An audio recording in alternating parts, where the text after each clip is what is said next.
We saw a report from the Wall Street Journal recently that said more accountants are quitting due to some of the work factors like monotonous work, limited career growth, and burnout from long hours. However, a big factor underneath that is also that people are weighing switching jobs due to AI threatening their role. Now, we see these accounting firms actually increasingly adopting generative AI, and accountants are increasingly facing this kind of risk where Gen AI is endangering their roles and kind of fueling some of the frustration they have about their jobs. In the Wall Street Journal article, one of the people who runs an accounting education company said, as technology gets further and further ahead, we're stuck in place and the gap is getting wider, essentially between what is expected of them and their actual job satisfaction. So we're talking about accounting here, but really this is a bigger picture because Paul, you posted about this on LinkedIn in the sense that we are projecting that 80% of what we do as knowledge workers generally, that includes accountants, will be AI assisted to some degree in the next couple of years. And this isn't just a story about jobs being lost or people being worried about AI. It's also a story about people like accounting firms not being able to find the right workers, the right level of talent. Can you unpack for us what you kind of found interesting about this? Yeah, so I mean, if I had to rank the things I spend the most time thinking about related to AI, I would imagine the impact on jobs is probably number one. So I think about this topic nonstop. And I wish I had like 2 weeks to just really dive into this and formulate all my thinking around it. But in essence, what I'm trying to do is take a look out and project what is the real impact going to be? Net gain, net loss of jobs over 12 months, over 5 years, like really trying to analyze this. And so often when this conversation comes up, because I get asked at almost every talk I do about job loss, and I don't always have like the best answers. But I've done like, I just did the insurance industry. I've talked with a banking conference this week. I've talked with auditors of universities. Like there are all these different audience. I talked with students last week. So I did a talk at a university where there's a bunch of college students who asked maybe some of the best questions I've heard about AI, just brilliant questions. Um, but when we talk about it, what we often think about is, okay, we have writers, we have marketers, we have SEO professionals, we have accountants, we have lawyers, we have all these knowledge workers. And you look out and you say, okay, if we take 10 lawyers, and this is what they do all day, and the AI can help do that, do we need as many lawyers in the future? Not that we don't need lawyers, but do we need as many? So it always comes down to this, like, well, do we just need as many humans doing the thing? And so that's the main lens we look through. So the example I gave on LinkedIn, I said, the change in knowledge work is being accelerated because Google, Microsoft, Salesforce, HubSpot, Adobe, Oracle, all the software we use in business is infusing generative AI into it. So you're not going to be able to get away from generative AI 2 years from now. So I'm fairly confident in this 80% plus number will be, of work will be assisted by AI because it's going to be in every piece of software we use. So it's going to be everywhere. So if that is true, then you have to assume you're going to create efficiencies in the production of products and services, and that will likely reduce the amount of people needed to do the work. So again, the AI can't do the job of a lawyer, it can't do the job of a writer or an SEO professional or an email marketer or like any knowledge work, like an accountant. It can't do their job, but it can make their job way more efficient. So you just need fewer of those people. So the thing I said in here is like the two variables about this part of the equation is there demand? And we talked about this before, but I'll recap in case people missed it on the podcast. Is there demand for increased output? So AI helps drive efficiency for marketers or accountants. And is there demand for increased output? In other words, if you can produce X, whatever that is, whatever product or service or asset that is, in 30% less time, is there demand to produce more of that with the hour saved? If there isn't demand for more of it, then you reduce workforce.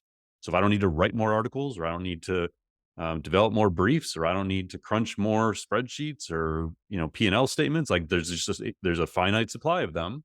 I'm not going to do more of them, then I need less people. The second piece is we're going to save a bunch of time and money, but we're not going to get rid of our people. We're actually going to reinvest it in them. We're going to reskill them, upskill them. We're going to shift them to new roles. So that eliminates the need for workers to go away. So that's the main conversation that we often have is, do we need as many people? But the part that often gets overlooked is, well, what about in accounting or in insurance or in some of these other industries where they can't hire enough people? They are losing people at massive clips and they need people in administrative roles, in entry level roles, and they can't get them. There's not enough recruits coming in. There's not enough people majoring in these things in college.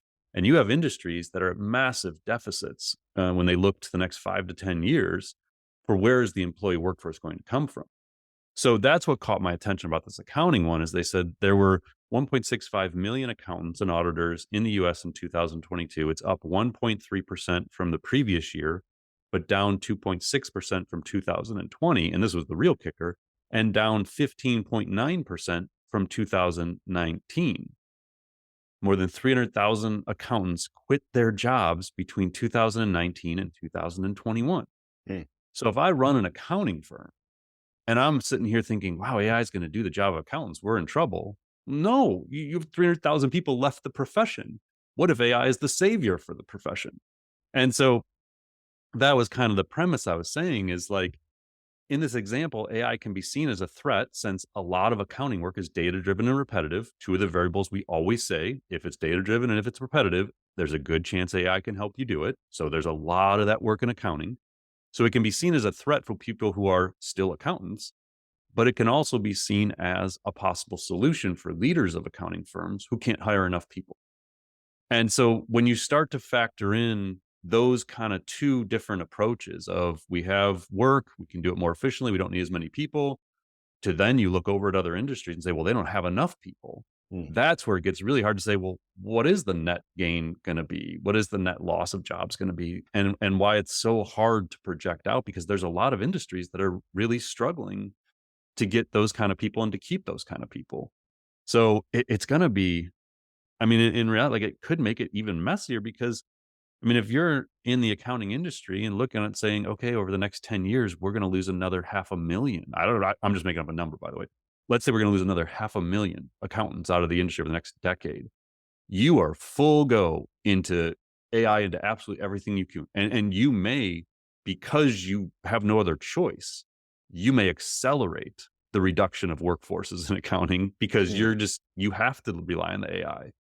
And how do you predict that? Like, I haven't seen a study from an economist yet that's looking out and saying, okay, accountants are going to lose another 500,000 over the next 10 years. And so over the next 3 years, they have no choice but to infuse AI into everything they do. And when they do that, it's going to reduce the workforce by 50%. Like, I don't know, but somebody's got to do those studies because that was my whole point is like, at the end, I said, the only thing I know for sure is that we should be talking about this more, that this topic of impact on jobs isn't being talked about enough Hmm. by enough people who have knowledge in specific industries or by economists who do this for a living, not me who, plays an economist on Sunday nights on our podcast and took a couple of economics courses in college. Like, other than that, I'm just trying to theorize here based on observations. So that was my main thing is like, it's just a really important topic to be talking about. And if you're in one of those industries where you're seeing that massive talent gap, there's a really good chance that the leaders in those industries are going to become aware of AI's potential to fill that talent gap very quickly.